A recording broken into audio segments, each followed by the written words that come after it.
Hello friends, good morning.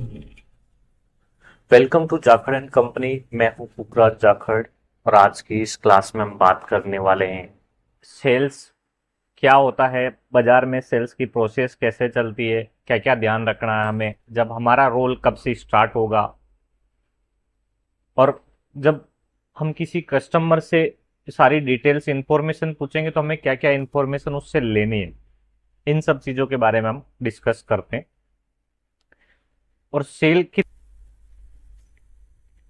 देखो, sales की process क्या है वो समझते हैं, ठीक है। सेल्स कितने टाइप की होती है या सेल्स की प्रोसेस क्या है।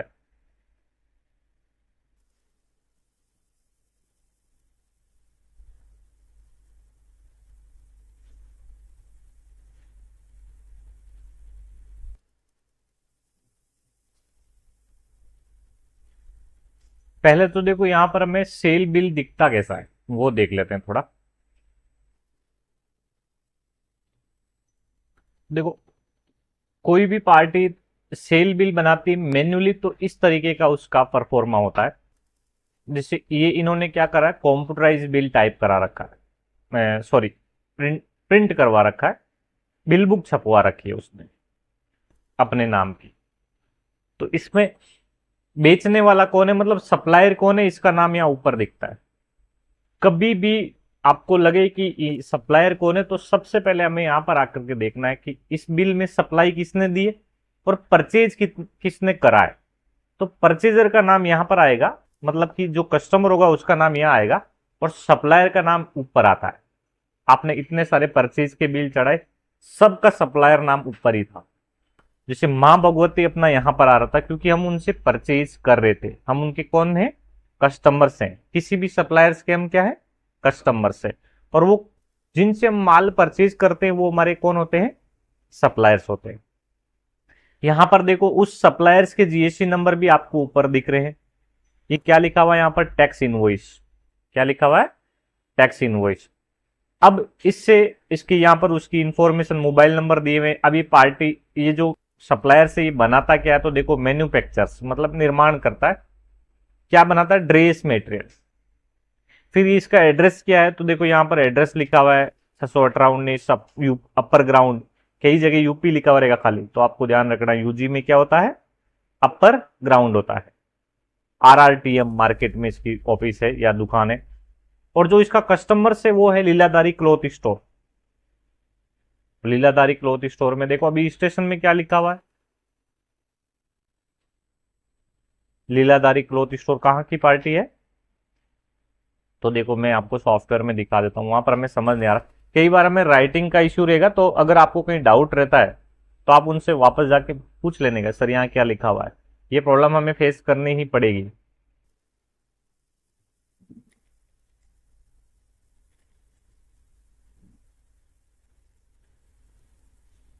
तो यहाँ पर मैं आपको दिखा देता हूँ लीलाधारी कहाँ की पार्टी है। तो यहाँ पर देखो, जैसे ही हम जाके यहाँ पे एड्रेस डिटेल देखते हैं, लीलाधारी क्लॉथ स्टोर आ गया। अब यहाँ पर नाम दिखा हुआ है गुलाबगंज। गुलाबगंज, ठीक है। कहां पर आया गुलाबगंज, राजस्थान में आया हुआ। 08 वाला जीएसटी नंबर है। तो देखो यहां पर लिखा हुआ तो गुलाबगंज ही, बट हमें समझ नहीं आ रहा है, ठीक है। अब यहां पर उसकी बिल डिटेल लिखी हुई है। देखो यहां पर बिल नंबर क्या है, वो हमें सेम एज इट इज हमें कॉम्प्यूटराइज करना है उसको। और यहां पर उसकी बिल डेट लिखी हुई, कब उसने माल बेचा। और यहाँ पर चालान नंबर और चालान डेट आती है। चालान नंबर बिल नंबर लगभग 99% सेम ही होते, कोई कोई केस में अलग होता है। यहां पर लिखा हुआ एलआर नंबर, यहां पर लिखा हुआ एलआर नंबर। एलआर नंबर यहां हमें कहां से मिलेगा, ये एलआर नंबर हमें एलआर नंबर में जाकर के उसको देखना पड़ेगा। भाई एलआर रिपोर्ट आई कि नहीं आई उसकी, ये हमें कौन देता है, एलआर नंबर।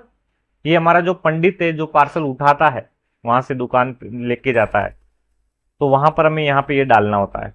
अब एलआर कैसी दिखती है, तो देखो एलआर ऐसी दिखती है, वो आपको दिखा देता हूँ उसकी फोटोज। ये ये किसी भी ट्रांसपोर्ट की रिसिप्ट कॉपी होती है। एलआर का मतलब है loading reference number. Loading reference number. जैसे ये देखो भागीरथ में किसी इसने माल डाला है, तो ये उसका ये कंसाइनमेंट नोट नंबर है, ये इसको एलआर नंबर कहते हैं। बाजार में इसको बिल्टी नंबर भी कहा जाता है। क्या कहते हैं? बिल्टी नंबर। कोई बिल्टी नंबर कहता है, कोई एलआर नंबर कहता है, दोनों एक ही चीज होती है। तो वो हमें यहां पर लिखी हुई है, देखो कहां पर? एलआर नंबर में यहां लिखना है। एलआर की डेट, एलआर की डेट मतलब ये डेट, ये डेट हमें कहां लिखनी है? यहां पर देखो, यहां पे लिखना है एलआर की डेट। ये जो डेट है बुकिंग डेट, या देखो ये बुकिंग डेट लिखी हुई, इसमें भी यही लिखा हुआ, देखो यहां पर ये रही डेट 16/10। तो ये डेट हमें यहां पर डालनी होती है। कहां पर? एलआर डेट के अंदर। वेट, ये वेट कहां से देखेंगे? ये भी हमें कहां से देखना है? एलआर के अंदर। देखो यहां पर लिखा हुआ वेट कितना है, 150 किलो वेट है इसका। ठीक है, वेट भी हमें यहां से मिल जाएगा। फिर नेक्स्ट और क्या चीज है इसमें? इसमें लिखा हुआ फ्राइट कितना है, मतलब भाड़ा कितना लगा, तो भाड़ा भी हमें यहां से मिल जाएगा। वैसे भाड़ा चुकाना हमें नहीं चुकाना पड़ता है, हमें उसी केस में भाड़ा चुकाना पड़ता है अगर यहाँ पर पेड की बिल्टी बनी है तो। देखो टू पे लिखा हुआ मतलब सामने वाला चुकाएगा पैसा, अगर यहाँ पर पेड लिखा हुआ रहता तो उसका भाड़ा हमें चुकाना पड़ता। देखो मैं आपको पेड की बिल्टी दिखाता हूं एक दो कोई। ये देखो ये लिखा हुआ पेड, इसका मतलब इसका पैसा हमने चुका दिया है। अब इन पैसों का हम क्या करेंगे? उस पार्टी के अकाउंट में ऐड कर देंगे, उसके बिल में ऐड करके दे देंगे ताकि वो हमें दे देवे। जो भी यहां से माल बेचते हैं उसका भाड़ा कौन चुकाता है? सामने वाला, जो हमारा कस्टमर होता है वही पेमेंट देता है। हमारा काम होता है सिर्फ बुकिंग करवाना। और यहां पर लिखा हुआ ट्रांसपोर्ट, कौन से ट्रांसपोर्ट में हमने माल सेंड करा, तो वो देखो यहां पर जैसे ये न्यू टाका टोका ट्रांसपोर्ट का नाम है, ये ओरिएंट मेल स्पीड नाम है उसका, ये दिल्ली राजस्थान, इसको शॉर्ट बाजार में शॉर्टकट नाम से बहुत पुकारते हैं, डीआरटीसी, ध्यान रखना इसका। किरण, ओट्टो, आर यादव, रामदूत, ये किरण, भागीरथ, ये सब क्या है? ट्रांसपोर्ट के नाम है। ठीक है, तो आपको वो नाम यहां पर डालना है ट्रांसपोर्ट नेम के अंदर, अगर मैन्युअली हमें बनाने को बोले। अब यहां पर देखो एजेंट लिखा हुआ है, ये लीलाधारी क्लॉथ स्टोर गुलाबगंज को माल किसके थ्रू गया, इसको दिलाने वाला एजेंट कौन था, कमीशन एजेंट कौन था, दलाल कौन था। इसके बाजार में एजेंट को दलाल के नाम से भी पुकारते हैं, कमीशन एजेंट के नाम से पुकारते हैं, और एजेंट भी कहते हैं। तो इनका नाम यहां पर आएगा और ये बिल्टी उन्हीं को पहुंचाई जाएगी। और रजिस्ट्रेशन माल कहां जाने वाला है? कई बार देखो क्या होता है, लीलाधारी क्लॉथ स्टोर किसी सिटी का एड्रेस यहां पर दिया होता है और उसका अगर गोडाउन आजू बाजू के गांव में हो तो वहां डालना होता है, या यहां पर फेल ऑफिस यहां है और समझ लो देवत गांव में हमारा गोडाउन है, तो माल अगर देवत गांव पहुंचाना हो तो यहाँ पर स्टेशन में देवत गांव से नाम से बुक करेंगे बिल्टी। तो यहां पर भी ध्यान रखना है आपको। फिर नीचे यहां पर आ जाती है कि आइटम डिटेल क्या है, तो देखो यहां पर लिखा हुआ है टोरा मोती 4 साइड ओढ़ना, 10 लंपे 18 थान के, 18 मतलब पीस के 10 लंपे, 180 टोटल पीस उसने बेचा है, 110 रुपया उसकी रेट है पर पीस की। दूसरा यही है दानी आरी वर्क 4 साइड ओढ़नी, ये भी 180 पीस है, 83 रुपये रेट है। इतना अमाउंट बना, यहाँ पर देखो 5% प्लस करा, मतलब ये जीएसटी प्लस करी हुई यहाँ पे, और ऐसे करके वो मैन्युअली टोटल अमाउंट लिखा हुआ है। पेमेंट विद इन 7 डेज, मतलब ये धारा लिखी है उसने कि 7 दिन में मुझे आप पेमेंट दे देना। कोई भी जब हम ये धारा की कब बात करेंगे तो देखो आगे मैं आपको समझा देता हूं सारी चीजें। अब इसकी प्रोसेस क्या होती है,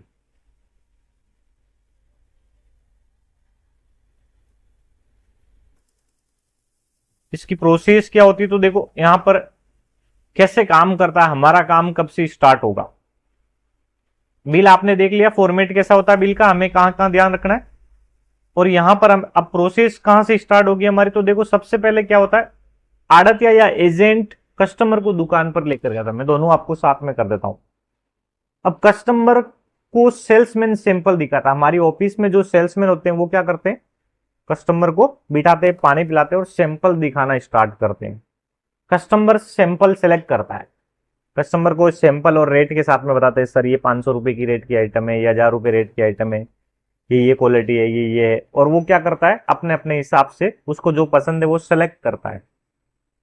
सेल्समैन कस्टमर को ऑर्डर फॉर्म बनाकर देते टाइम, अब जब वो सिलेक्शन कर लेता है कि ये इतने इतने पीस मुझे बेच देना, तो उस समय वो क्या करता है, एक ऑर्डर फॉर्म बना के देता है कि सर आपने मुझे ये ऑर्डर दिया है और इतने पीस का ऑर्डर दिया और ये रेट के ये आइटम है, ताकि बाद में कोई डिस्प्यूट नहीं बने, कोई लड़ाई झगड़ा नहीं हो कि या तो मैंने 300 रुपए में सिलेक्ट करी थी, आपने 500 रुपए कैसे लगा के बेच दिया। ऑर्डर फॉर्म बन जाता है, ऑर्डर फॉर्म में लिख दिया कि ये आइटम इतने रुपए की है, मतलब वो रेट फिक्स हो गई वहां पे। तो सेल्समैन कस्टमर को क्या बना के देता है, ऑर्डर फॉर्म बना करके देता है। और ऑर्डर फॉर्म बनाकर देते टाइम वो क्या क्या पूछेगा उससे कि भाई इसका ट्रांसपोर्ट कौन सा है, कौन सी ट्रांसपोर्ट में माल भेजना है सर, सर कौन सी स्टेशन पे जाएगा, सर जीएसटी नंबर दे दीजिए आपके। और क्या मांग सकता है, सर आपका एजेंट कौन है, अगर एजेंट को नहीं जानता तो उसमें वो सारी इंफॉर्मेशन ऑर्डर फॉर्म में लिख देता है। और एक और चीज, अपना टर्म्स कंडीशन भी उसमें लिख के दे देता है। उसी समय बताता है कि सर ये अगर आप 7 डेज में पेमेंट करते हो तो आपको 5% डिस्काउंट मिलेगा, 30 डेज में पेमेंट करोगे तो 3% मिलेगा, और अगर आप 60 दिन के बाद पेमेंट करोगे तो आपको 1.5% से ब्याज देना पड़ेगा। उसी समय वो क्या कर देता है, हमें हमारी जो धारा होती है, हमारे ऑफिस के रूल्स रेगुलेशन है, पेमेंट सिस्टम है, वो उनको बता देता है। और उनसे ये जो इंफॉर्मेशन, जो माल भेजने की इंफॉर्मेशन है या कस्टमर की जो इंफॉर्मेशन है, वो ऑर्डर फॉर्म के थ्रू ले लेता है। ऑर्डर फॉर्म में 2 कॉपीज होती है, नीचे कार्बन कॉपी लगी होती है और ऊपर ओरिजिनल कॉपी होती है। ओरिजिनल कॉपी फाड़ करके क्या कर देता है, वो कस्टमर को या एजेंट को पकड़ा देता, हाथ में ले लीजिए सर ये आपका ऑर्डर फॉर्म। और सेकेंड कॉपी हमारे पास रख लेता ताकि उसको देख करके हम ऑर्डर टेक कर सके, माल पैक कर सके या डिटेल देख सके। अब देखो यहां पर हमने ले लिया, अभी क्या करता है, ऑफिस स्टाफ गुड्स रेडी करता है। हमने उनसे ऑर्डर ले लिया, ऑर्डर के अकॉर्डिंग क्या करता है, वो ऑर्डर फॉर्म ऑफिस के स्टाफ को दे देता, भाई ये पार्टी का ऑर्डर फॉर्म है लो। तो ऑफिस स्टाफ माल को रेडी करता है या ऑर्डर के अकॉर्डिंग माल पैक करवाता है और सेल बिल या सेल चालान अकाउंटेंट को दे देता है। हमारा रोल अभी स्टार्ट हो रहा है। वो माल पैक करवा करके हमें क्या करना, चालान बुक या फिर जो उसने बिल बनाया है, कैसा बिल बनाया था, ये ऐसा बिल बना करके ये हमें पकड़ा देता है कि ये लो ये माल पैक हो गया, इसके बिल बना दो। अकाउंटेंट सेल बिल और ई इनवॉइस बनाकर आड़तिया को दे देता है। अगर आड़तिया के थ्रू माल लिया है उसने एजेंट की जगह, तो वो क्या करता है, सेल बिल और ईवी बिल बना करके आड़तिया के नाम का आड़तिया की ऑफिस पर मेल कर देता है कि सर आप ईवी बिल और ई इनवॉइस मुझे भेज दो। और टैक्स इनवॉइस और ईवी बिल और ई इनवॉइस बनाकर देने को बोलता है, किसको बोलता है, आड़तिया के ऑफिस में बोलता है कि सर आप, मैंने आपको बिल और ईवी बिल भेजा है, ई इनवॉइस भेज दिया है, आप मुझे ई इनवॉइस और बिल भेज दीजिए वापस। क्योंकि आड़तिया के केस में जो ट्रांसपोर्ट में जो डिटेल जाने वाली है वो आड़तिया की जाएगी, हमारी नहीं जाती है, हमें सिर्फ हमारे आड़तिया की हुई डिटेल देनी होती है। और जब आड़तिया सेल बिल, ईवे बिल और इनवॉइस बनाकर भेज देता है तो अकाउंटेंट प्रिंट निकाल कर स्टाफ को दे देता है। जैसे ही उसका बिल और डिटेल्स आ जाती है वो क्या करता है, उसकी डिटेल्स उसे दे देता है। अब आगे क्या होता है, प्रिंट निकाल कर दे देता है। स्टाफ पंडित को कॉल करके गुड्स सिलाई कराकर आड़तिया वाला ईवे बिल और टैक्स इनवॉइस पंडित को दे देता है। जैसे ही उसको बोलते हैं भाई बिल आ गया, इनवॉइस आ गया है, तो वो क्या करता है, पंडित को कॉल करता है, भाई माल पैक कर दे। पंडित कौन होता है, जो माल सिलाई करके ट्रांसपोर्ट तक पहुंचाने का काम करता है, उससे कहते हैं सिलाई वाला पंडित। और उस खर्चे को हम बुक करते हैं, उससे कहते हैं मुकादमी एक्सपेंसेस। तो उसको कॉल करके बुला लेता है और वो क्या करता है, ईवे बिल जो आड़ती से ईवे बिल और इनवॉइस आया वो पंडित को पकड़ा देता हाथ में, ये ले भाई ये इसका बिल और ईवे बिल, ये मार्का मैंने कर दिया, सिलाई कर दो ले जा। पंडित ट्रांसपोर्ट में गुड्स बुक करवा देता है। पंडित यहां से ले जा करके क्या करता है, हम उसको जो ट्रांसपोर्ट नाम लिख के देते हैं, ट्रांसपोर्ट नाम लिख कहां से देते हैं, जब दुकान, हमारी दुकान पर व्यापारी आता तब उससे ऑर्डर फॉर्म में ले लेते हैं कि कौन से ट्रांसपोर्ट में माल भेजना, वही ट्रांसपोर्ट का पंडित को बिल बना के देते, भाई इसमें बुक कर देना, तो वो बुक कर देता है। पंडित ट्रांसपोर्ट में गुड्स बुक कर देता है और दूसरे दिन एलआरएबिलिटी लेकर के आता है। सेम डे एलआरएबिलिटी नंबर नहीं मिलता है, आज माल बुक करते तो सेकेंड डे मिलता है। अकाउंटेंट एलआरएबिलिटी नंबर सॉफ्टवेयर में अपडेट कर देता है। जब वो बिल्टी लेकर के आता है तो जो हमारे से क्या करता है, एक साइन कॉपी ले जाता है वो कि मैंने इतनी बिल्टी आपको जमा कर दी, साइन कर दो, यहाँ पे डायरी लेकर के आता है साथ में। हमें बिल्टियां गिन करके कि आज इसने कितनी बिल्टी हमें दी, वो गिन करके साइन दे देना होता है। साइन दे दिया, उसके बाद क्या होता है, और साइन देते टाइम आपको ध्यान रखना है सारी बिल्टी, कितनी बिल्टी उसने दी वो चेक करना है। बिल्टी में नाम हमारा आ रहा है कि नहीं, किसी और की बिल्टी तो हमें नहीं पकड़ा के जा रहा है वो। और जितने पार्सल कल लेकर के गया उतनी बिल्टी आ रही कि नहीं आ रही वो चेक करना है। और यहां पर एक खास चीज चेक करनी है, यहां पर रिपोर्ट में जाकर के आपको, यहां पर सेल रिपोर्ट में जाकर के एलआर रिपोर्ट चेक करना है कि कोई बिल्टी बाकी तो नहीं आ रही पुरानी। जैसे यहां पर देखो 4-5 की बिल्टी बाकी आ रही है, तो ये क्यों आ रही है भाई? 10 दिन हो गए तू बिल्टी क्यों नहीं ला रहा, या 5 दिन हो गए, इसकी बिल्टी कहां है? जो बिल्टी लेकर के आया उसमें से ढूंढ लेना पहले कि इसकी किस किस की आई है, तो उसको टिक कर लो। जैसे इसकी आगे, इसकी आगे, इसकी, ये बाकी रह गई है, तो भाई इसकी बिल्टी कहां है भाई? वो बोलेगा कौन सी इसकी, ले भाई तेरे को इसका एक बिल प्रिंट आउट निकाल करके उसको दे देना, ले भाई इसकी बिल्टी लेके आना कल। ये डेली बेस पे ये काम होना चाहिए। अगर उसने बिल्टी 10-15 दिन नहीं दी तो इसका मतलब है वो पार्सल कहीं ना कहीं गुम कर दिया है, पार्टी तक नहीं पहुंचा है। तो अगर ये बाकी रह गया और 1 महीने 1.5 महीने बाद हमें पता चलता है, या हम उसको बताते हैं या सेठ लोगों को बताते हैं, तो ये हमारी गलती रहेगी कि आपने इतने दिनों बाद क्यों बताया, सेम डे क्यों नहीं बताया आपने, या 2-3 दिन अगर ये बिल्टी लेकर के नहीं आया तो मुझे क्यों नहीं बताया आपने।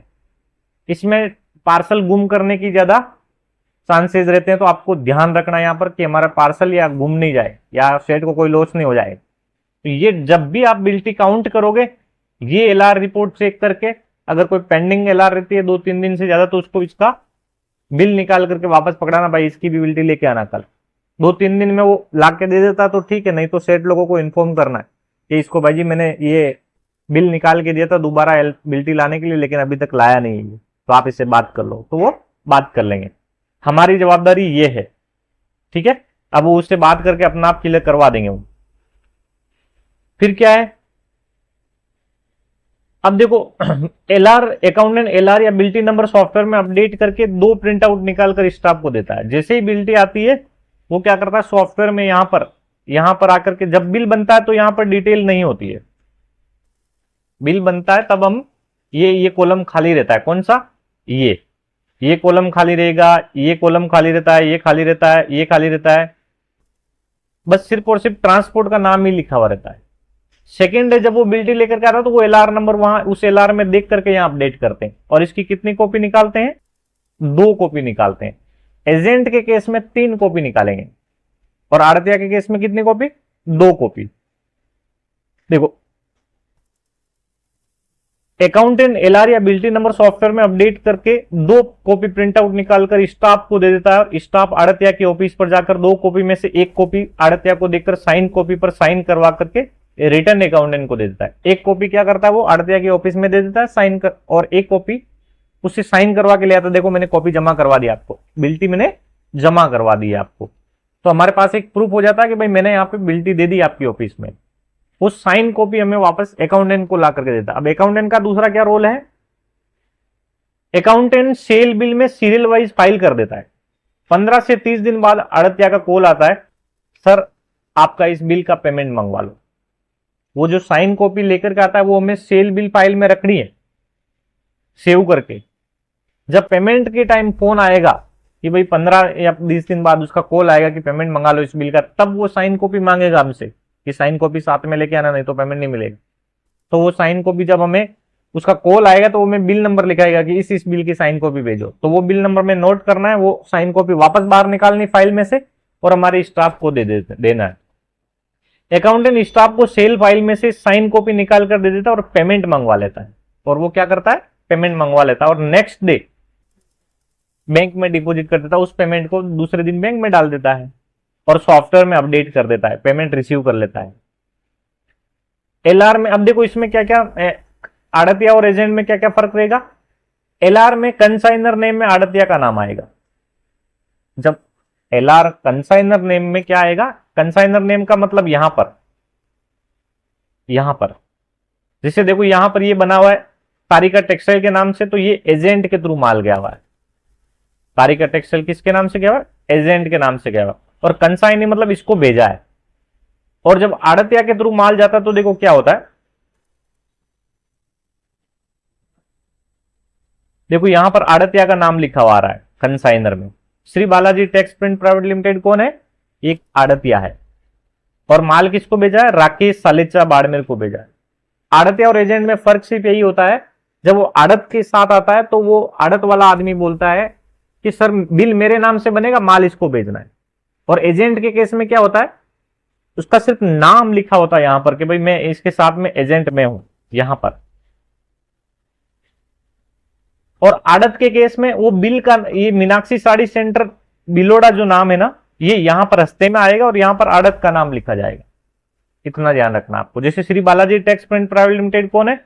एक आड़तिया, तो इसका नाम यहां कस्टमर में आएगा। और ये अगर माल किसको भी जा रहा है?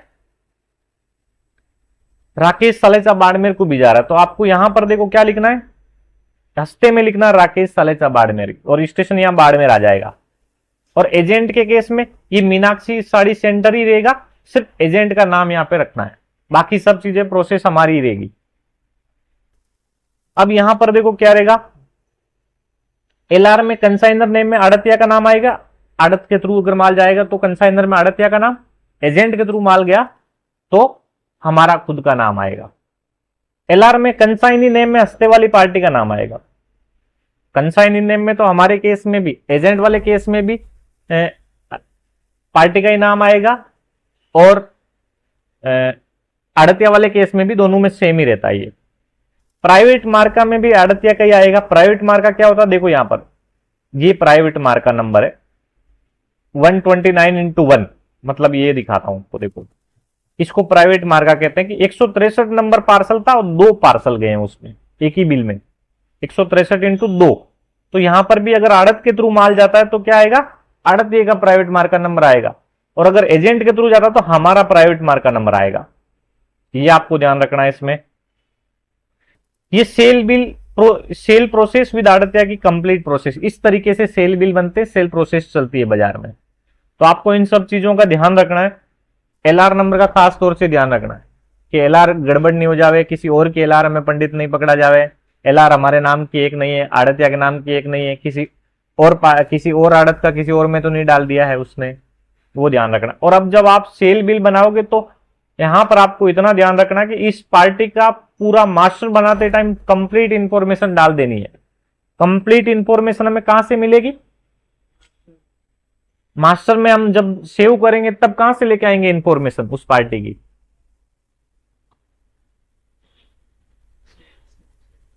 सेट लोगों से नहीं। जब सेल्समैन ऑर्डर फॉर्म बनाएगा तो उसमें पार्टी से लेता है ये सारी इंफॉर्मेशन, तो ऑर्डर फॉर्म उठा करके हमें मास्टर क्रिएट कर लेना है पूरा। उसमें आपको पार्टी का नाम मिल जाएगा, उसके जीएसटी नंबर मिल जाएगा, उसका स्टेशन मिल जाएगा, उसका ट्रांसपोर्ट कौन सा है, कौन से एजेंट के थ्रू माल जाएगा, वो सारी इंफॉर्मेशन हमें ऑर्डर फॉर्म के थ्रू मिल जाएगी।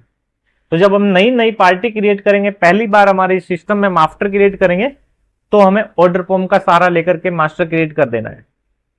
ठीक है, बाकी नॉर्मल सी प्रोसेस है सेल बिल बनाना, आपने सीख लिया। उसमें सेल बिल की एंट्री कैसे करते हैं, आपको मेन ये चीजों का ध्यान रखना है। बाकी सब कुछ सेम है आड़त में और एजेंट में। सिर्फ यहां पर यही फर्क था कि आड़त के नाम से बिल बनेगा तो कस्टमर में आड़त का नाम आएगा और जिस पार्टी को माल बेच रहे हैं उसका नाम हस्ते में लिखना है। और एजेंट वाले केस में या डायरेक्ट वाले केस में जिस पार्टी को माल बेच रहे हैं उसका नाम कस्टमर में ही लिखना है, और एजेंट या जो डायरेक्ट होगा तो वो एजेंट में आ जाएगा। इतना फर्क है। एजेंट खुद का पेमेंट नहीं करता है, पार्टी से लेकर के हमें देता है, और उसके बदले हमसे वो जो भी उसका 1% 2% कमीशन होता है वो चार्ज करता है। आड़तिया खुद का पैसा हमें देता है, पार्टी से वो अपना आप लेता रहता है। इन दोनों में यही फर्क है। ठीक है, आपको समझ आ गया क्लियरली? चलो।